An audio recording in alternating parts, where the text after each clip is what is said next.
to Sharpening. I'm your host, Josh Peck. Last week we got a little off track, so what we're going to do this week is take what we were going to do last week and incorporate it in with what I was planning on doing this week and just make one big show out of it. The good thing is we touched on a lot of topics last week that I was going to anyway, so it kind of works out. So last week we talked about Nephilim and all of that stuff. This week we're going to merge parts 3 and 4 of the Disclosure series. In part 3 it actually opens up with the Nephilim, so we don't need to get into that. We're just going to skip past that. And that takes a large chunk of time out, so I believe we'll be able to fit part 4 into this. So it works out great. So every episode up until now, up till last week I should say, but pretty much every episode has been based on my book Disclosure, Unveiling Our Role in the Secret War of the Ancients. Now after today, we've got some very exciting shows lined up. I'm going to start having some guests on here and there, and I don't want to say too much about that since nothing's too established, but nevertheless, it's going to be exciting. So look forward to that. And I think the pace of the show after this 4-part series here, after this week, is we'll have some interviews, some people on, guests here and there, and then other times it'll be just kind of like this. We'll take a topic, we'll dig into it together. It'll be you listening to me drone on for an hour or so, but it'll be a lot of fun. We'll get through it. I'll see where God takes it. That's all we can really do. So, all that being said, in this episode we're gonna hit on some topics: Spirit of Antichrist. We're gonna talk a little bit about Nimrod, Tower of Babel. We're gonna talk about the Apostasy and the end time deception and all this, and why this stuff is important. The main thing that I try to stress in my book is that we're all living in this cosmic war that started at really the beginning of time, maybe. We don't know how far back it goes exactly, but whenever Satan fell from heaven, that's when this war started. When Satan got convinced Adam and Eve to sin and eat the fruit, that was him basically taking the first shot. So since then, everything's been thrown into chaos, and we find ourselves where we find ourselves today. Our only defense is God, obviously. We need to learn what he said about the war. He has a lot in the Bible about it, and we need to learn how to defend against it. But if we don't believe that the war exists, or if we don't believe there is a Satan or a devil or an enemy of any kind, well, that's exactly where Satan will use us best. We're on one side or another. There is no fence here. If you're on the fence, then you're right where the enemy wants you. And it took me many years to realize that for myself, because I was on the fence for a long time. It really wasn't until the past few years that I really started walking in this. And one thing that I want to bring up too, in being like, I'm going to talk about things like being a warrior for Jesus and all this, things like that. What I am absolutely not saying is that we should go out and attack other people, or go out and attack atheists or liberals or whatever the case may be. I just did I was just on View from the Bunker with Derek Gilbert, and he brought up a great point. I'm glad he did, because it's something that I actually neglected to bring up in the interview. But he made mention of Ephesians 6, I think especially 12, but really the whole chapter of Ephesians 6, and how over and over again Paul says to stand against today. Stand against the enemy, to stand. We're not called to go out and fight. We're not called to go out and attack. We're called to stand and defend. And to add a little to that, what I think is interesting is Paul describes some very, what would seem to be offensive weapons. Even a shield can be used as an offensive weapon, but especially the sword. But while it can be used in offense, Paul is describing how to use it in defense. So we're supposed to stand. And also, very important is we have to realize that we wrestle not against flesh and blood, as Paul says. Our enemy isn't physical, it's spiritual. And I think that's part of the problem when we start talking about things like Nephilim and things like that, because there have been a select few, I am not one of them, that has gone sort of on a conquest to search out modern-day Nephilim and see if they can, find them around the world and, decide what to do with them after that, or, whatever the case may be. That's not what we're called to do. For one thing, I don't know if the whole modern-day Nephilim thing, if they're out there, they are, but, I don't know, really, when it comes to that, if there are modern-day Nephilim or not. I don't know. Could be, might not be, I don't know. But even if in the case that, let's say that there are, let's say somewhere out there are, they're still a physical being. We wrestle not against flesh and blood. We don't, things made of flesh and blood, even if they're like abominations like that, we're not called to go out and attack against them. It's a spiritual battle that we are to learn. Now, of course, if anybody comes and attacks you, you have a right to defend yourself, and you should.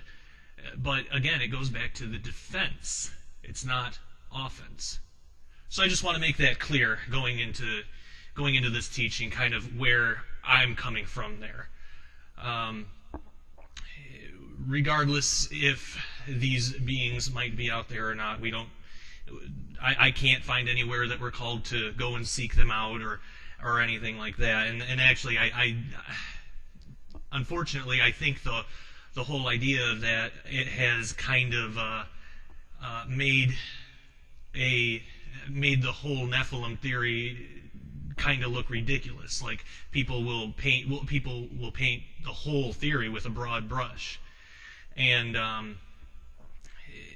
because of a select few just maybe not handling it as biblically as they should. So that's really all I want to say on that. I just want to make my point clear where I stand there, because we're going to be talking about some prophetic things and some strange things. But just remember, our enemy is spiritual, and we are called to defend. We're not called to go out and attack. So we defend. And that, we can defend other people as well. If somebody else is going through a spiritual attack, you can pray with them. You can cast the enemy out in Jesus' name. I mean, it's all sorts of things you can do, but that doesn't mean that you need to go searching this stuff out and trying to man a crusade against the enemy. We should be leaving that up to Jesus and following his orders, because he is our great commander. And if he says to stand and defend, then we better stand and defend. All right. Well, all of that being said, I guess the first topic we're going to talk about is the spirit of Antichrist. This is a really interesting topic, because I believe that there's a lot of misconceptions about the Antichrist, the spirit of Antichrist, Antichrists with a lowercase a. So we're gonna look at this. In this section, I think it best to start to discuss the first world ruler who was connected with the spirit of Antichrist, who was Nimrod. I think that's a good place to start. It's important to know as much as we can about Nimrod, because he is a biblical shadow of the Antichrist to come. And the whole biblical shadow idea, it's basically, you can look at a Bible story that may not seem prophetic, but it can still have prophetic implications. Like if you want to know what the future Antichrist will be, you can look back to see if there was any character within the pages of the Bible that had those same attributes, and you can get little hints on how it could play out. So that's what I mean by shadow. This whole idea of biblical shadows, and actually shadows in life and just in general, I'm going to be getting into in my next book. It'll be the second book of the Disclosure series, called Shadow. I'm still working on the subtitle, but we'll see what happens there. Probably not going to be out for a little while because I'm really working on this gospel harmony thing. But just to get that out there, now that all the shameless plugs are out of the way, we can get back to Nimrod. So we can look at Nimrod as a biblical shadow of the coming Antichrist. It's always a good idea to look at what happened first to see how things are going to play out. Remember Ecclesiastes, I believe it's 9:10.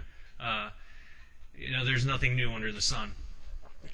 Basically, things repeat themselves. They have a tendency to. They have a tendency to repeat themselves. All right, so let's see what the Bible has to say. Genesis 10:8-10 reads, "And Cush begat Nimrod. He began to be a mighty one in the earth. He was a mighty hunter before the Lord. Wherefore it is said, even as Nimrod, the mighty hunter before the Lord. And the beginning of his kingdom was Babel and Erech and Akkad and Calneh in the land of Shinar." First thing to notice in this passage is Nimrod was the king of Babel. With the Hebrew included, let's look at this again with the Hebrew included. Genesis 11:1 reads, "And the whole earth was of one language," and that word language is from the Hebrew sepet, meaning language, "and of one speech." Now the word speech there is debar, meaning kind of, I guess, like a thought process, or I would say religion. It's kind of like an agreement in motives, or like a common drive. I personally would say we could say religion there. It's like a belief or what drives them. So when we first read that passage there, Genesis 11:1, it's kind of interesting because it says the earth was of one language and of one speech. Before I really got into looking into the Hebrew, that confused me because it seems to be saying the same thing. But going to the Hebrew, it's not. We're talking about language and let's say religion. I think that's a fair assessment. And again, I am not a Hebrew scholar. Let me put that out there right now. I'm not. I'm just the guy with a Strong's Concordance, and that's about it. I do my best. So search this stuff out yourselves. Maybe you'll find some new insights. Okay, we found out that Nimrod was the king of Babel, and we found out that around this time, Genesis 11, the whole world was of one language. They all spoke the same language, and they were of one speech, belief system.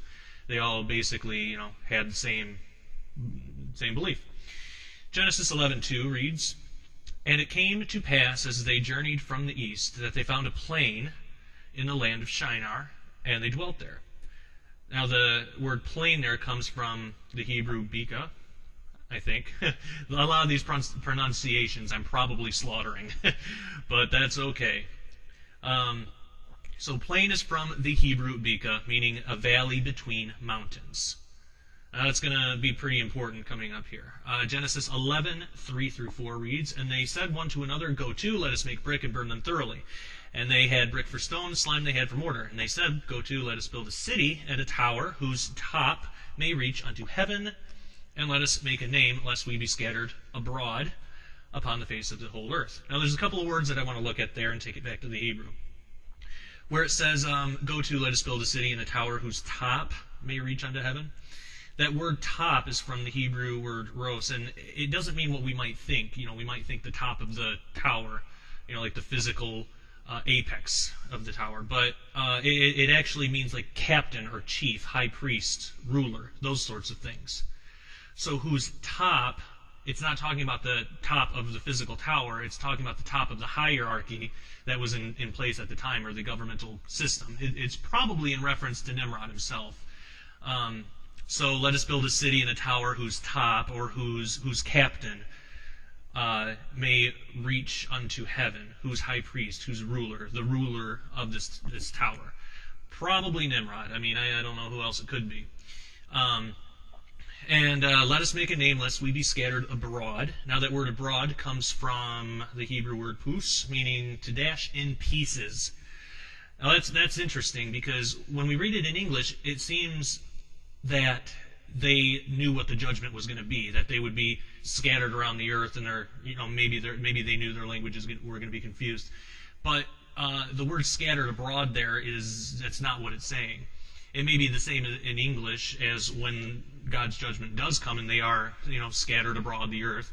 But the wording here, they weren't afraid of being scattered around the earth. They were afraid of being dashed into pieces. It's really interesting to note. So, a quick review. By looking at the original Hebrew, we can see that they settled in a valley between mountains. They were all of one language, one belief, religion. They were afraid of God dashing them to pieces. And the top of the tower was probably referring to Nimrod himself. This, of course, strays very far from the traditional story of Babel. But now that we know more about Babel, the tower, and how it was a shadow of the coming one world government, we can discover more about Nimrod. Because they were all gathered together. They weren't supposed to be. God wanted them to populate the world, but they were all gathered together. Nimrod apparently was trying to set up this one world governmental system.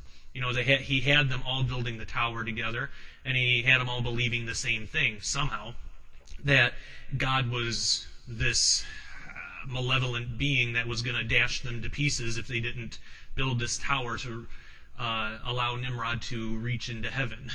There's a lot of speculation can be made on that, and a lot of speculation has been made on that. I even do a little bit of my own in my book. So, and it's okay to speculate as long as we're honest that it is speculation. We have to come at this with humility and humbleness, that we don't know everything. So let's look at Genesis 10:8 again with the Hebrew included, because this is important here. So, and Cush begat Nimrod. He began, and that word began is from the Hebrew halal, polluted or profaned himself, to be a mighty one, a Gibor, and that sometimes can be translated as Nephilim. Other times, it's not, we can't paint like the word Gibor or Giborim, we can't paint it with a broad brush and just say every time that is in reference to Nephilim, because sometimes it's not. Sometimes there are humans referred to as that, and it does just mean like a mighty warrior, like a strong guy. But what's interesting is when we take it in context with the rest of what's being said here, the next line, he was a mighty, which comes again from Gibor, Nephilim, hunter, and that is a catcher for game or food, comes from the Hebrew word sa'id, before the Lord, wherefore it is said, even as Nimrod, the mighty hunter, or Nephilim, catcher for game or food, before the Lord. This tells us much about Nimrod that strays from tradition. So, what do we make of that? Well, it would seem, if it wasn't for that word for began, that word halal, polluted or profaned himself, I could see it just being that, he rose to power, and you could just be saying that, and usually that's what tradition tells us. But what's interesting is that word halal there, he began to be a mighty one. He polluted or profaned himself to be a mighty one. A person doesn't have to pollute or profane themselves morally to be, a ruler or a mighty one of any kind. It doesn't seem to be saying that. I think that, I believe this is more of a type of physical pollution, or like a physical profanement, that he did something to himself physically to become a mighty one. And in that case, why would he do that to need to be like a ruler? I don't really see that, or like a strong person, what kind of, I don't really see that. To me, it would seem that the idea of Nephilim as a possible meaning for Gibor would fit better here. That he did something to himself. I don't know what. I've said before, and I've said in the book, that I don't have a problem with accepting the idea that there may have been ancient technology that we're not aware of that they had back then. This could be some kind of Nephilim gene splicing thing. Maybe he took some kind of pill or injection to incorporate this Nephilim gene into his bloodstream. I don't know. That's a theory. I really don't know. I believe it's the book of Jasher that says that somehow Nimrod had gotten a hold of the skins that God made for Adam and Eve, and that's what did it. And I don't know what to do with that. So it's up for speculation. There's a lot of different ways to go about it. And maybe it is just a moral pollution or something. Maybe it is just saying that. Maybe it is that he was just morally corrupt and he became a ruler through that somehow. I personally just don't see that, but I mean it's possible. So getting back to the text here, to show the nature of the Nephilim, so we can kind of compare it and see if it fits. Numbers 13:32 reads, "And they brought up an evil report of the land which they searched to the children of Israel, saying, The land which we have gone to search is a land that eateth up the inhabitants thereof, and all the people that we saw in it are men of great stature." So this account, by being accurately translated, it gives us a clearer and more informative look at Nimrod, the first Antichrist, we could say, and can provide us with clues to the future Antichrist. Now, it's possible that whatever Nimrod did to himself to become Nephilim it will be what the fallen angels masquerading as aliens will provide the world. Could be that could be the mark of the beast in Revelation. We'll get more into that a little later. But what I want to focus on here is that in Numbers 13:32 it says, "It's a land that eateth up the inhabitants thereof." When we compare that against the Genesis 10:8-9 account that we looked at, it says that Nimrod, he was a mighty hunter, or a Nephilim hunter, or a Nephilim catcher for game or food. Now, does that mean that he was a Nephilim who caught game and food, who was a catcher, or was he a catcher for game or food of Nephilim? I don't know.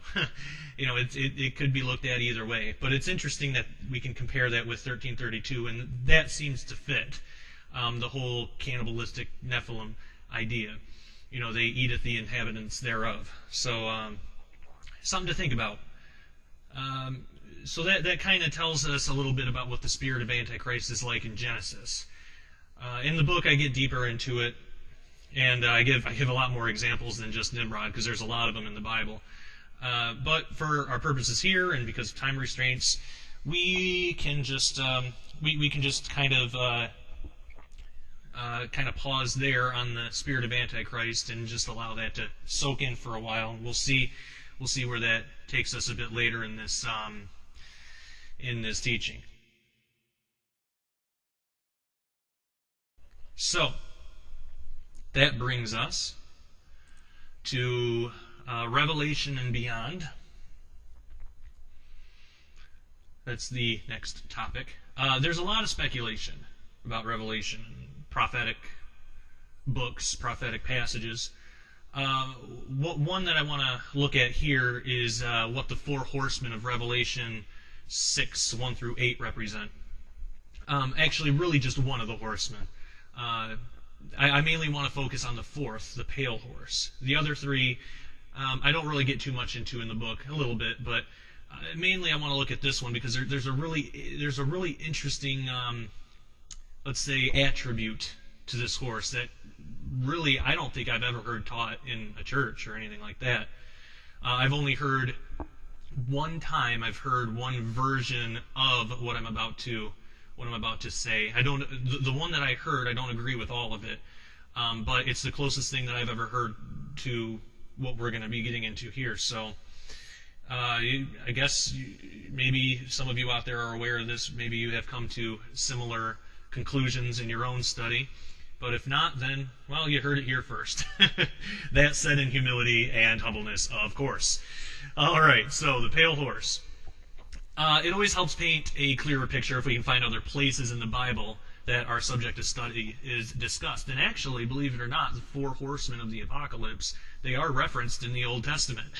When I found that out, I was blown away because I never realized that before. Well, it's referenced in a way. We'll look at it.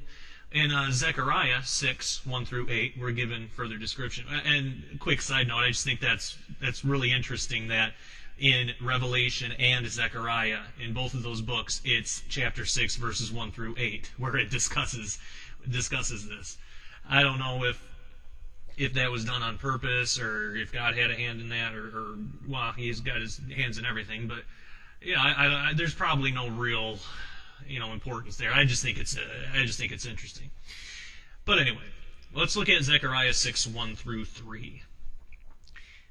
It reads, "And I turned and lifted up mine eyes, and looked, and behold, there came 4 chariots out from between 2 mountains, and the mountains were mountains of brass.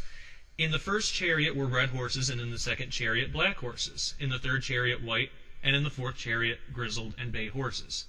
And I want to make a quick side note here of something that I forgot to mention in the Nimrod thing. The valley that they were building the tower in, that word, I believe it was Bika, it's a valley between mountains, so clearly height wasn't the issue. It wasn't that God was mad that the tower was tall or something. It had nothing to do with that. If they were concerned with making the tower high enough to reach heaven, like what we're traditionally taught, they probably would have built it on the mountain, or at least not in a valley like that.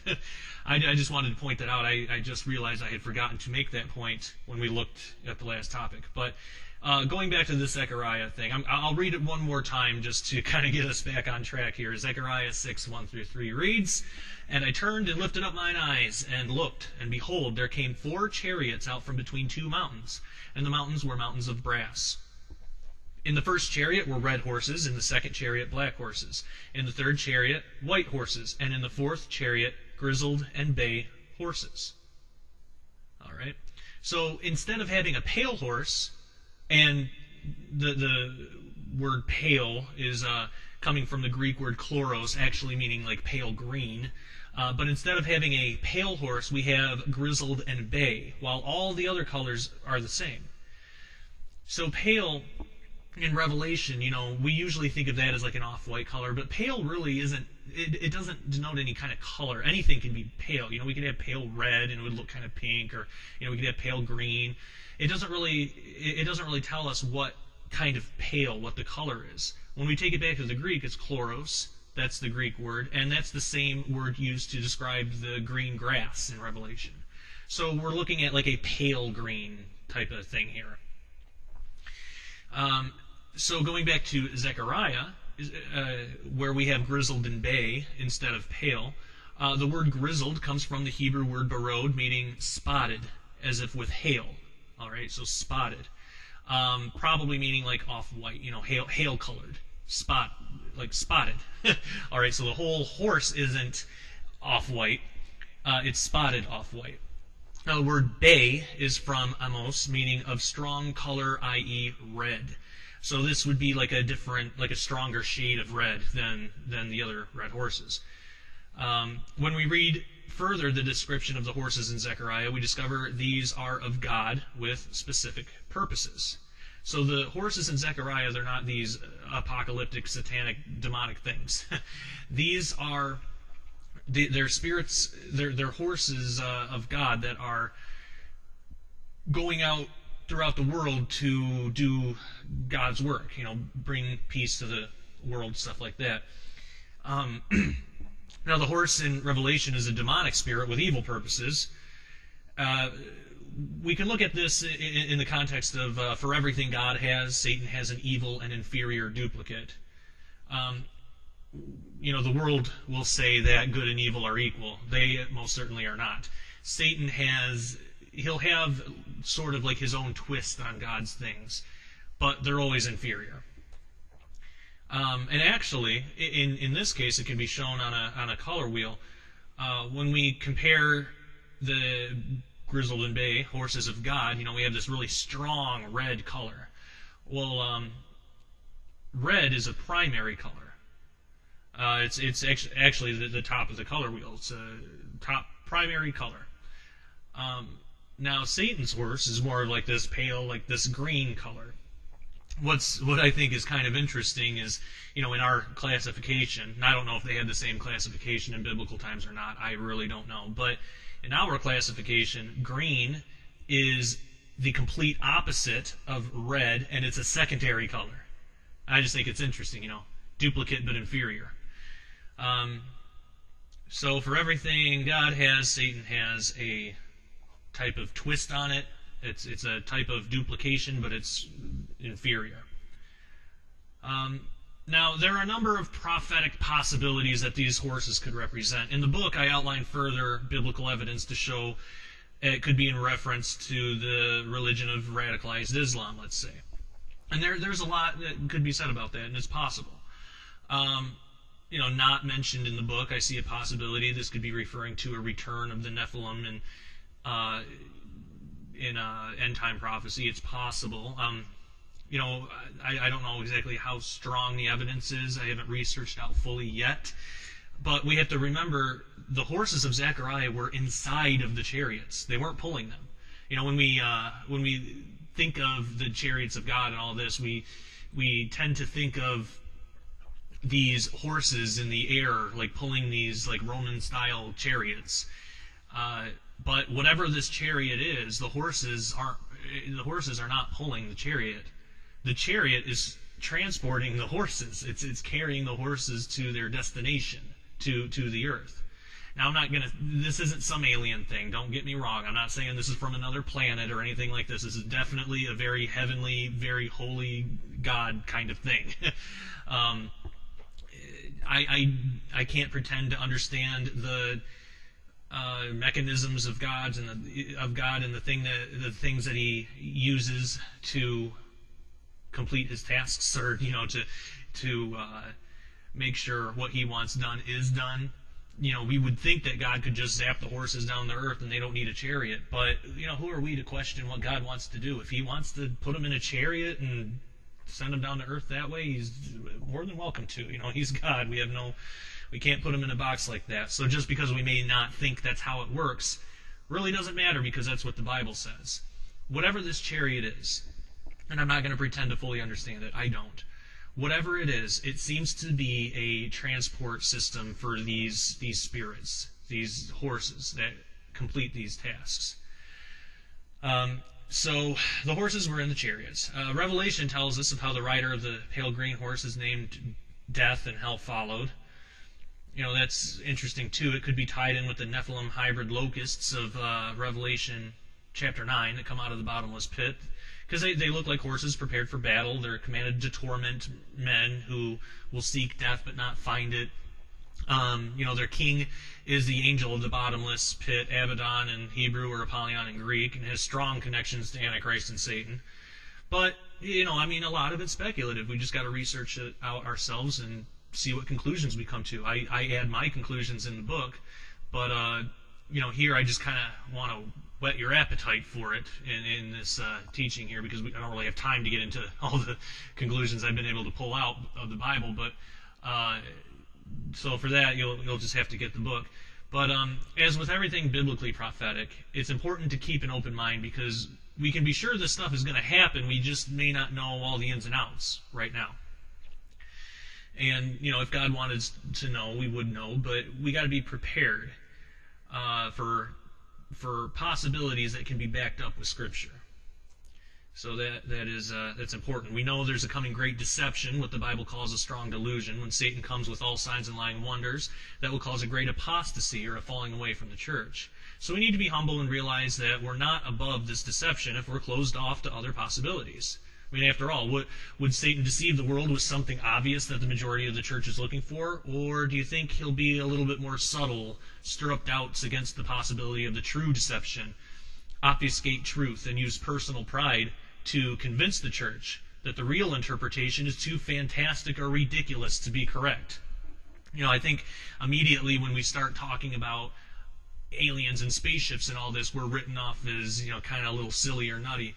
Well, maybe we are, but maybe that's exactly what Satan wants. Maybe he wants to make this look ridiculous, because maybe he is planning something along these lines. It's just something to think about. So, And when you think about it, when was the last time you heard anything about the biblical truth of UFOs and aliens discussed by a pastor during a sermon?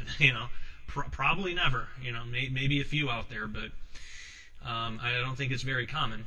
If Satan and his angels were to use this alien gospel as their worldwide deception, would it not make sense that they would do everything possible to make the church doubt it completely? It seems obvious, right? I think we should be looking at the things that we're not looking for to see what our enemy's up to.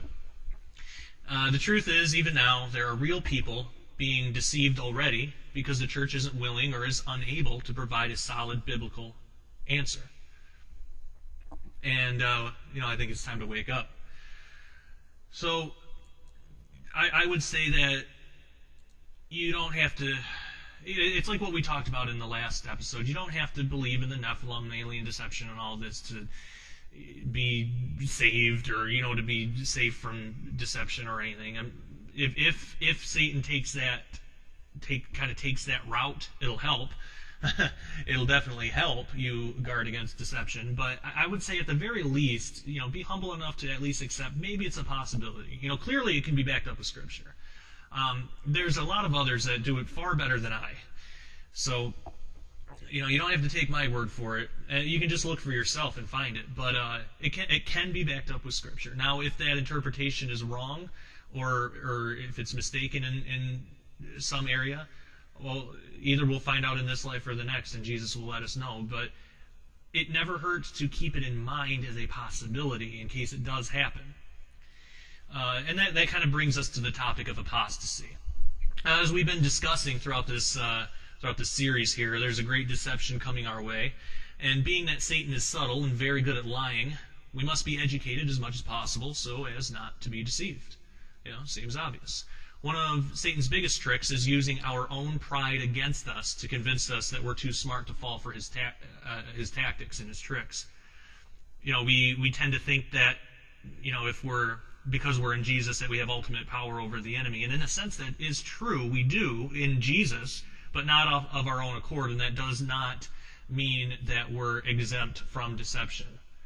If that were the case, every Christian would agree 100% on everything. I personally don't think there are two Christians in the whole world that agree on absolutely everything. I don't believe that can happen. There's too many things that are too subjective, and we're all different people, so we have different ideas, and I believe that God allows for that, but we have to be humble about it and realize just because we might believe something, if it's not told beyond a shadow of a doubt to us from the Bible, it may not be true. We may be mistaken. It's possible. So that's where getting rid of pride comes in. The Bible tells us the contrary of that this whole idea that we know it all, we're not going to be deceived. The Bible tells us the contrary, that even Christians, will fall away from their faith in the church. This apostasy, it's all about it's falling away from the truth. When we look at the definition in the Greek and all that, it's falling away from the truth. And I would say, how could you fall away from the truth if you don't know the truth to begin with? So, you can't fall away from something that you're not on. So, Christians are going to be a part of this too. I believe that. So it's important for us to have humility so we can thoroughly research the coming great deception without any without our preconceived ideas or notions tainting it or skewing us in the wrong direction. So throughout this presentation here, this section, we're going to look at some future possibilities concerning coming great deception. But before we can speculate on the future, we must define what we're looking for. 2 Thessalonians 2:3 reads, "Let no man deceive you by any means, for that day shall not come except there come a falling away first, and that man of sin be revealed, the son of perdition." And that's where the whole apostasy thing comes from, is that falling away. The word falling away used here, it's the Greek word apostasia, meaning a defection from the truth, and that's where we get our word apostasy from. And as I said before, for one to defect from the truth, one must first know the truth. Seems obvious. How can you defect from something that you have no concept of or you're not involved in some way? Now there have always been people falling away from faith in the church. So what makes this apostasy significant? We've always had Christians falling away and getting into other things. And so what makes this apostasy significant? This end times apostasy will be something worldwide, immediate, and something the majority will not expect. Hosea 4:6 tells us that God's people are destroyed for lack of knowledge, and that's exactly what we see here. The way that Paul described it, it's more of a immediate kind of thing. It's not just a slow trickle over time. More and more people are going to fall away from the church. I mean, obviously that's going to happen the more our population increases. Of course, we're going to have more people fall away from the church. That's just math. But this is something more than that. It's something outside of the norm. It's something greater. So what could that be? We're going to look at some things here involving other worldly beings, angels, or aliens. What are we looking at in the Bible? For the past few decades, especially, though it goes much further back, but there's been a major increase in reports of UFO sightings and alien abductions. As I said before, when we start getting into topics like this, it's easy to just write it off and say, it's crazy stuff. What place does that have in Christianity or in the church or in Bible study? Actually, quite a bit. There's real experiences happening. People don't know how to take it, and many people who aren't given an answer from Christianity, they tend to go to the New Age, because New Age does provide an answer for these things. We got to step up our game and start getting our answers out there, but we need to know what the answer is first. What does our Bible say about this? Now, with this increase of UFOs and alien abductions and all that, with a biblical worldview, there's three ways to look at this. Either they're all lying or mistaken, or there really are life forms on other planets and they're interacting with us, or it's some kind of satanic deception. That's the three main categories that this falls in. Now, the Bible makes no direct mention of life on other planets that I can find. Some people try to take certain verses and kind of make it say that, but I just don't see it. The idea that alien life is real, interacting with us, and God didn't tell us about it doesn't seem to line up with His nature. Remember that God is not the author of confusion. 1 Corinthians 14:33. So the reports of UFO activity are increasing. They're being made by more and more credible witnesses, and is even being covered on the news. We even have governments filming these things and releasing them. The Mexican government a year or two ago released a video about that. So, when considering these things, we got to keep in mind Proverbs 18:13. He that answereth a matter before he heareth it, it is folly and shame unto him. Basically, you got to hear this stuff out. Compare it against the Bible, see if it fits. If it doesn't, throw it out. But if it can be backed up, a little bit at least, even if it's speculative, it doesn't mean that you have to believe in it. But at least file it away just in case, because out of humility, what if you're wrong? That's why I can't really take like a really strong stand on any end times prophecy, because I could see a lot of things playing out in different ways. I believe some things are more plausible than others, but I can't sit here and say it's definitely going to be this, or the Antichrist is definitely going to be this, or the deception is definitely going to be this alien thing. I really don't. I don't know. I believe so, but could be something else. So we have to keep these things in mind. Now, NASA's been seeing UFOs that are able to stop and change directions in outer space. And that's something that's impossible for space debris, because a lot of people will say, it's a comet or space debris. But for one thing, this is from NASA's their site, their website. And you can get online and find these things everywhere. But these things, they seem to, right in space, in outer space, they stop and change direction. When you look at it, it's very mechanical. It's very controlled. It doesn't look like it just bounced off something. That should be impossible. But that's why I say I don't think these are all just space debris and comets and all that. The reports of UFO sightings and abductions are strikingly similar to each other, even with people who have no knowledge of the other reports. And I think that's something to think about. We don't get a bunch of different, everybody's got a different story. They're different in a sense, but they all pretty much describe the same beings, the same type of experience, the same type of motives that these beings have or say that they have. It's pretty similar. While there are a few fame seekers out there, the vast majority of abductees, they're not in it for the money or media coverage. You don't hear a lot of them.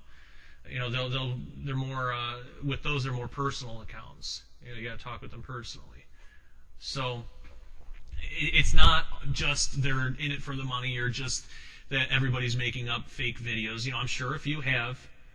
I know if you have, because some of them just look terrible. A lot of them it's obvious that it's a fake.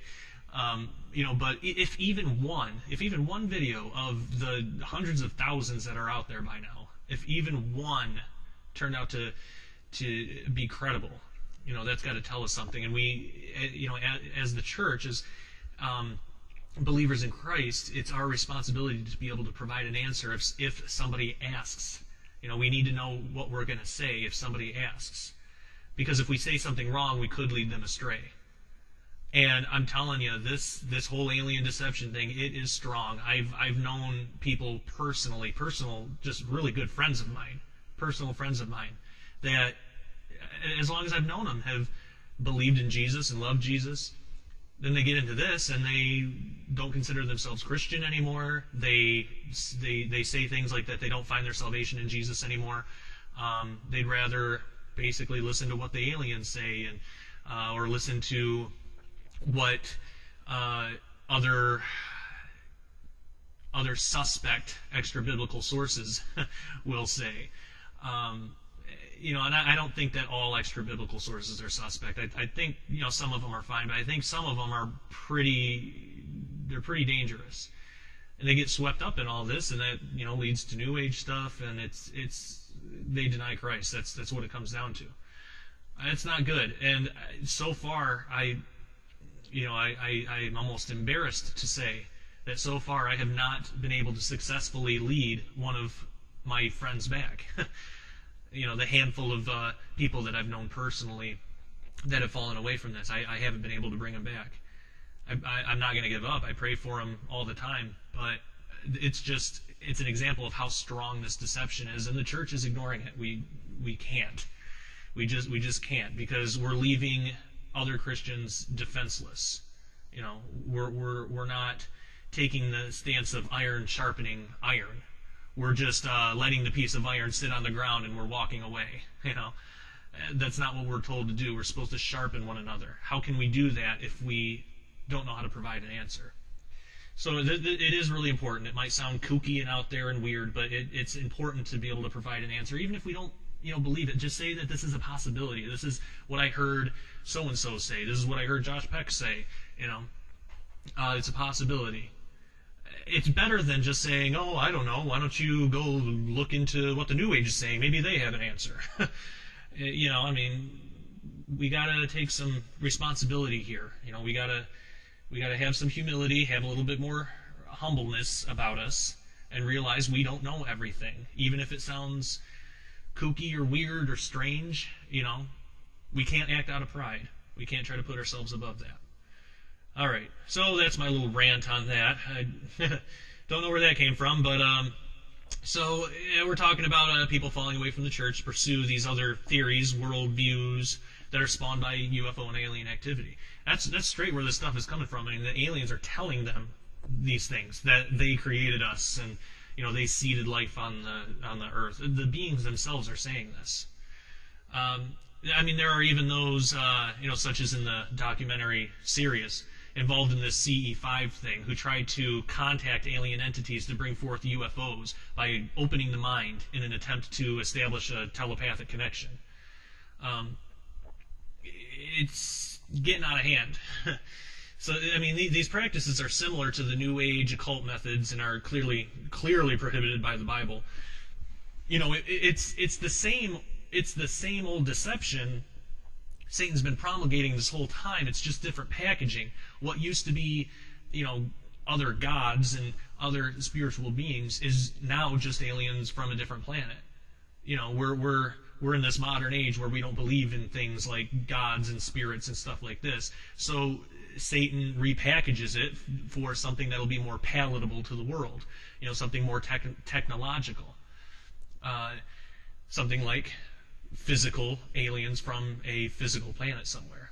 And what's interesting is this whole UFO phenomenon. It's been seen and documented since written history, basically. But it always seems to mold to the culture that's trying to define it. It's always been there. It's just different conclusions have been made from it, but it's always been there. This is just where we happen to find ourselves today. So again, we have to provide an answer. Now, typically the people that go to these lengths of trying to contact these beings through the CE5 thing, they're not Christian, of course. But more and more are falling from the church to pursue these other beliefs and practices, of which the Bible actually reveals the source. Timothy 4:1 says, "Now the Spirit speaketh expressly, that in the latter times some shall depart from the faith, giving heed to seducing spirits and doctrines of devils." That's exactly what we're looking at. It's doctrines of devils. It's it's a satanic deception. It's our enemy at work in our human lives. Now, while there are those who clearly falling away from the truth more than others, the majority of Christianity seems to mainly just be confused by UFO activity and how it fits into theology. So far, the church as a whole has not been providing adequate answers with a biblical foundation. I think it's because most don't believe there is one. Or maybe they don't want to try to search it out. Maybe they think it's a waste of time. I think pride has a part in it, Well, I've been reading the Bible for 40, 50 years, and I've never come across anything like that, so it must not be in there, that kind of thing.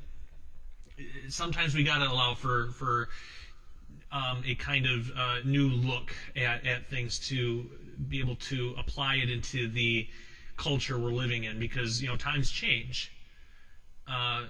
What might be driving people away from the church today would be different than even 50, 60 years ago. Times change. We need to change with the times in the sense of being able to provide answers so people will stay in the church or come to the church and stay within Jesus. So when we look at statistics, it shows that an estimated 6% of the world's population has cited a UFO. Between 2 and 4% claim they were abducted by aliens at some point in their life. So 6% says they cited a UFO, 2 to 4% claims they were abducted. So that actually equates to being in the hundreds of millions, because this is the whole world's population. Statistics also show that 75% of UFO sightings remain probable after exhaustive study. In 1998, the number of reported UFOs was in the double digits, between 70 and 90, but now the number is nearly in the thousands. And when I made this presentation, this was actually a couple of years ago when I made this, it's probably even higher now. But regardless, clearly something big is going on here. So as we have seen throughout this series and in my book, Disclosure, the Bible does make many references to super intelligent beings with technology, so it would seem, far superior to our own, who come from outside our world, but the Bible calls them angels. Now, some have made the argument that technically angels are extraterrestrial because they come from elsewhere on Earth, though I find this association to be both misleading and inaccurate. Extraterrestrial seems to denote a physical being from another planet, while angels are spiritual, physical-ish kinds of beings from another dimension, let's say. I would say extra-dimensional would probably be a more appropriate and less misleading term to use. Or, of course, just angels. That's fine, too. We can just call them angels. Now, some angels are benevolent and on the side of God, while others are malevolent and against God. These are the fallen angels who left their first estate and original habitation that the books of Jude and 2 Peter, as well as others, make reference to. The fallen angels who are not bound in chains under the earth occupy a place between heaven and earth, sometimes called the second heaven, or what we would call outer space, the universe. We're told in Ephesians 2:2 that Satan is the prince of the power of the air. So that's interesting to note, too. There's a lot of different ways that could go. We know at least once before that fallen angels mated with human women to create Nephilim. Is it possible they're going to try again? Maybe. Nowadays, people are reporting extremely similar things to that Genesis 6 account that are eerily reminiscent of let me start over again on that sentence, because I've just completely butchered it. Let's start over. Nowadays, people are reporting extremely similar things that are eerily reminiscent of Genesis 6 activity in our modern day. So when we look at what these abductees, or these people that have experienced some type of UFO phenomenon, when we look at their accounts and what they say, it's pretty similar to Genesis 6. People have reported being abducted by beings in UFOs that perform various medical procedures, tests, examinations, and experiments that center around taking genetic material for human DNA in order to create a type of alien-human hybrid in what is called a hybridization breeding program. It's similar to Genesis 6, because that's pretty much what the fallen angels did, isn't it? They may not have taken the technological approach back then. They just went and just mated with the humans, but it's the same idea. And with as harsh as the judgment was for that, they were bound in the bottomless pit for doing that. I think this whole taking genetic material kind of thing could be a way to kind of postpone the judgment, kind of like a loophole sort of thing. God's still going to judge them, but maybe it's not so severe this way or something like that, because for instance, we see Satan bound in the bottomless pit for 1,000 years, so it would seem that he is to do this at some point, but it's only for 1,000 years. It's not like forever or till the judgment or something like that. I think it might be more of like a technological gene splicing kind of thing. And that gets into, angels are supposed to be spiritual, and, how could they have genes and DNA and all that? Well, there are many times in the Bible that angels are described as men, as physical beings, or at least housed in a physical shell.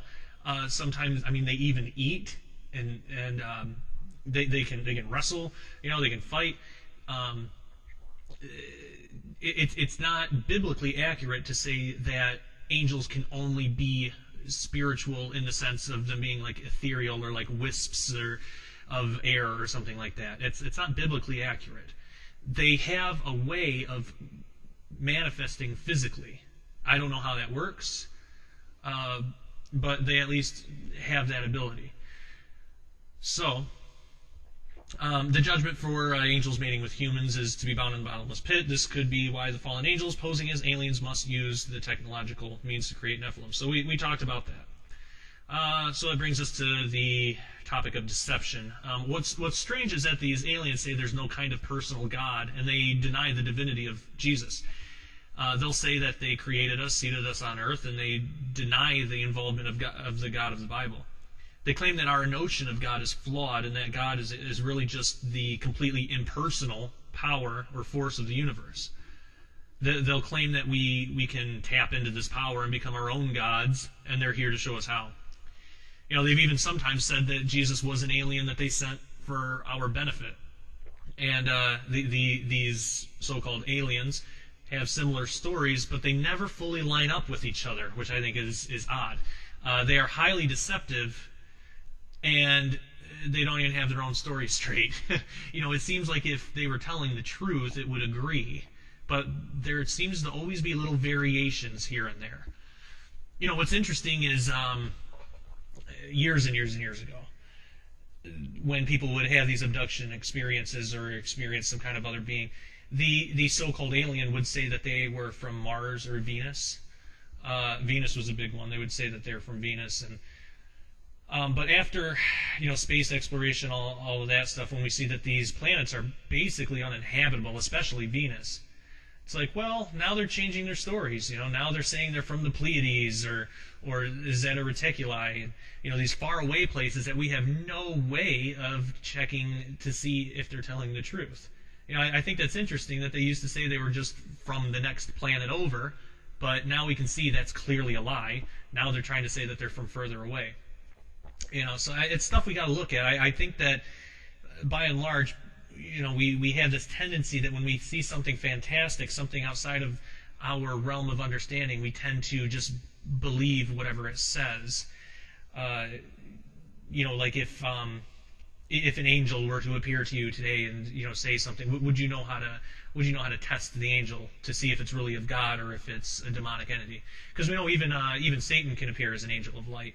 So if we see this angel of light just appear before us and start telling us these things, how many of us would really question it, or how many of us would know how to handle that? We're told in the Bible how to handle stuff like that, how to test the angel. You just basically ask it if Jesus has come in the flesh and see what it says, and if it glorifies Jesus, and you're in good company. But if not, if it tries to have some roundabout way or some weird way of answering it, then you got to cast that thing out. And I don't know how many of you out there this is ever going to happen to. I've had a couple of strange experiences, maybe not that dramatic, but I've had a couple of things happen. So it's not outside of the realm of possibility for me, at least, and we see it in the Bible all the time.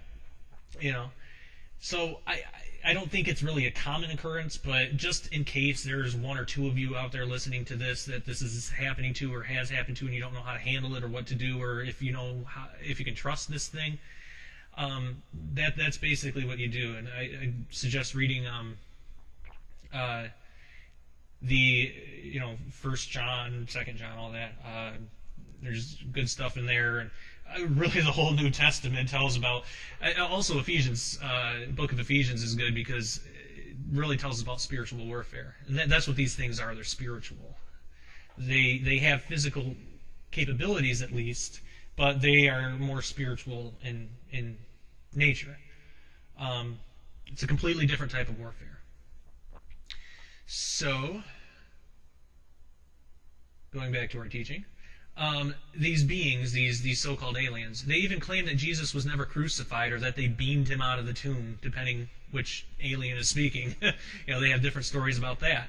But of course, everything they say goes directly against the Bible, but it doesn't stop there. Before we knew what we know now about our solar system, you know what? We just talked about that. I got a little ahead of myself, so we don't need to get into that. That's the whole Venus thing.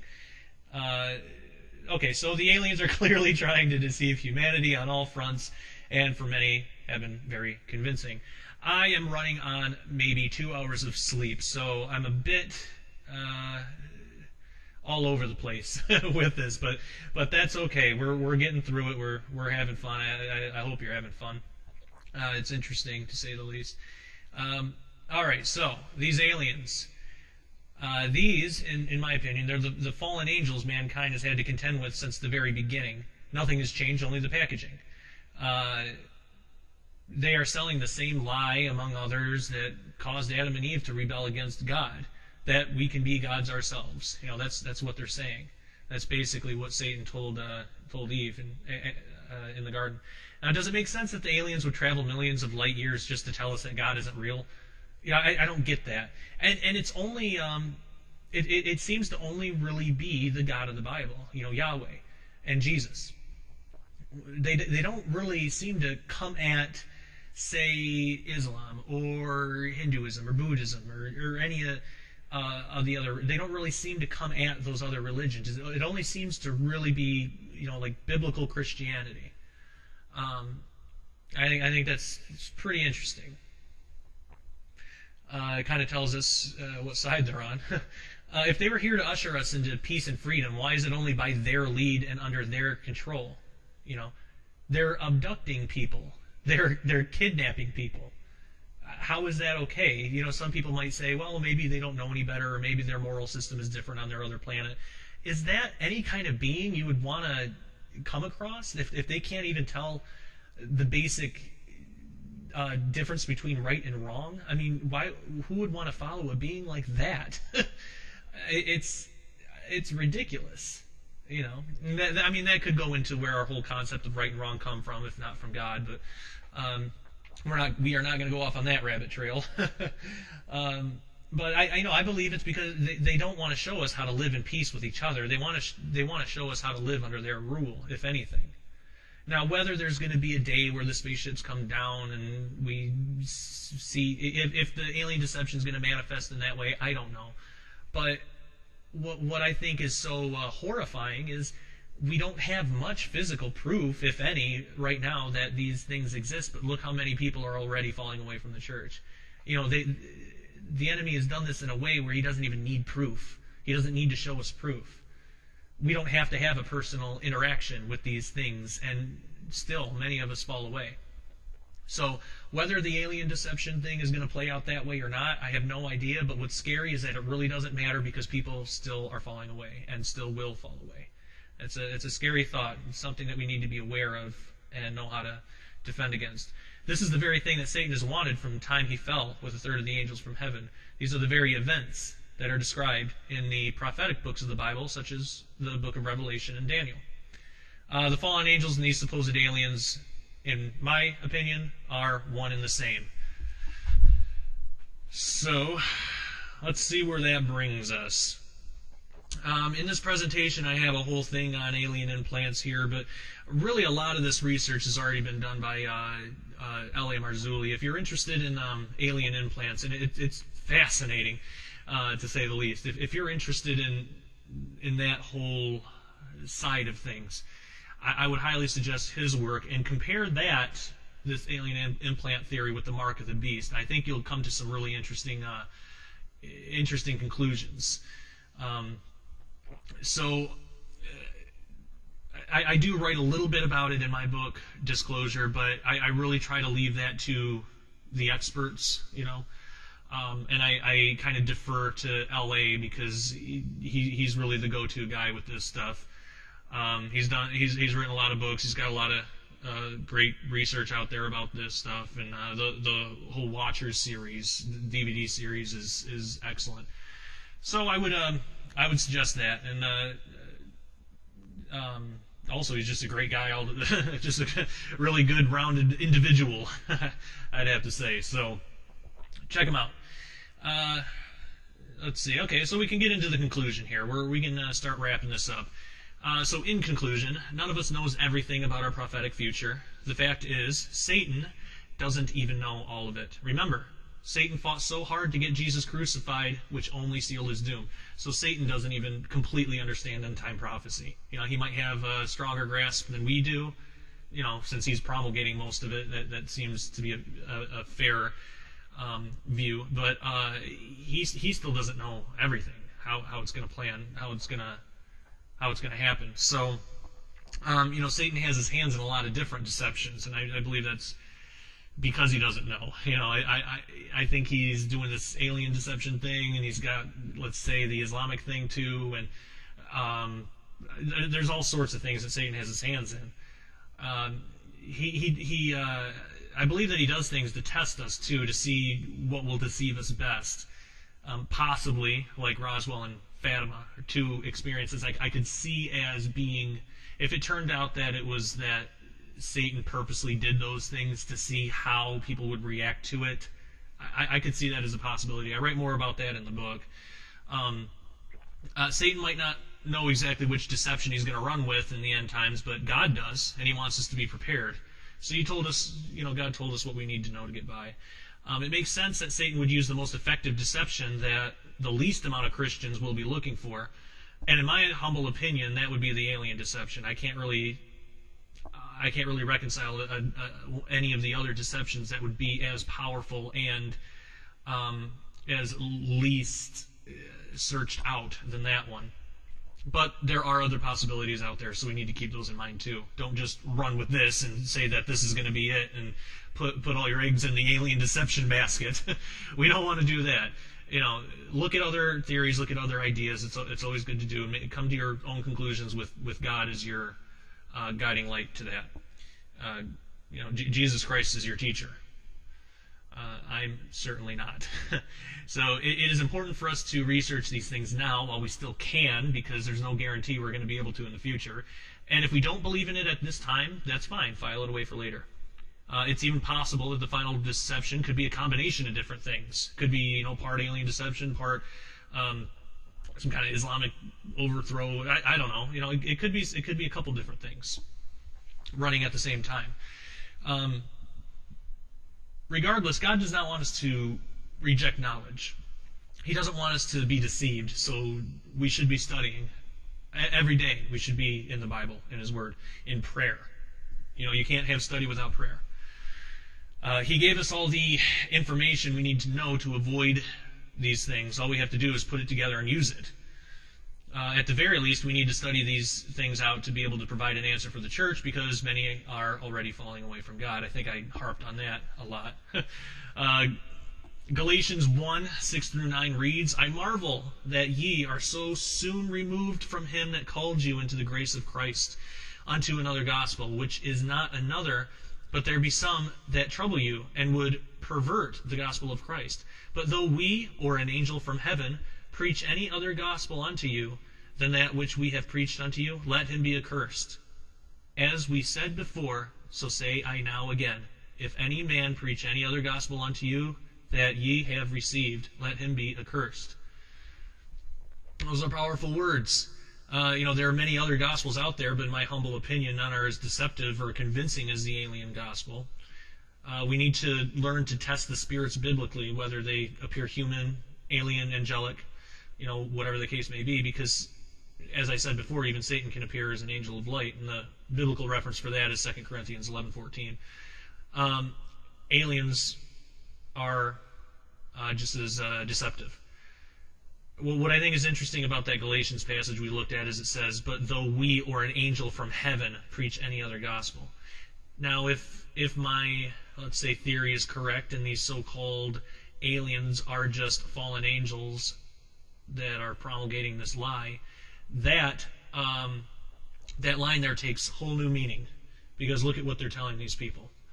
So we need to keep that in mind. Also, 1 John 4, 1 through 3, which reads, Beloved, believe not every spirit, but try the spirits whether they are of God, because many false prophets are gone out into the world. Hereby know ye the Spirit of God. Every spirit that confesseth that Jesus Christ is come in the flesh is of God, and every spirit that confesseth not that Jesus Christ is come in the flesh is not of God. And this is that spirit of Antichrist, whereof ye have heard that it should come, and even now already is in the world. So there we go. That's what I was talking about before in 1 John.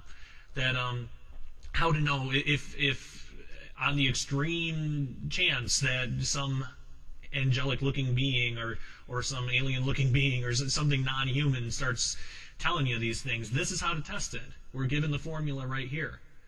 Ask it if Jesus has come in the flesh and see what it says.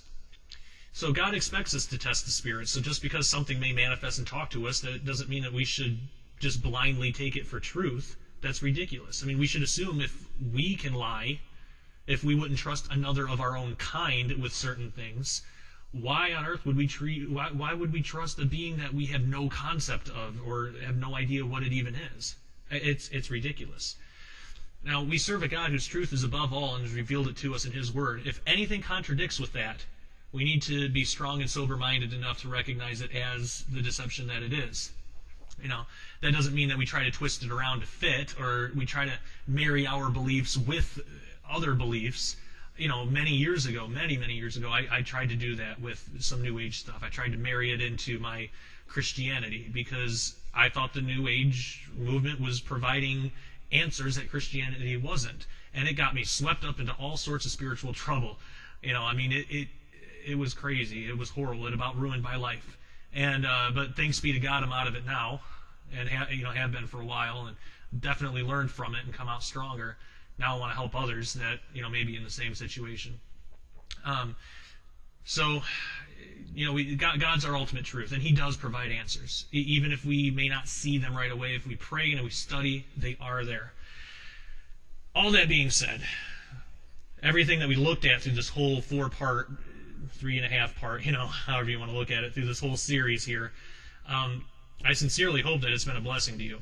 I mean, it's been a blessing for me to write the book and to prepare this series, this podcast, this audio presentation, and to be able to put it out there for whoever wants to listen to it. It's definitely been a blessing to me.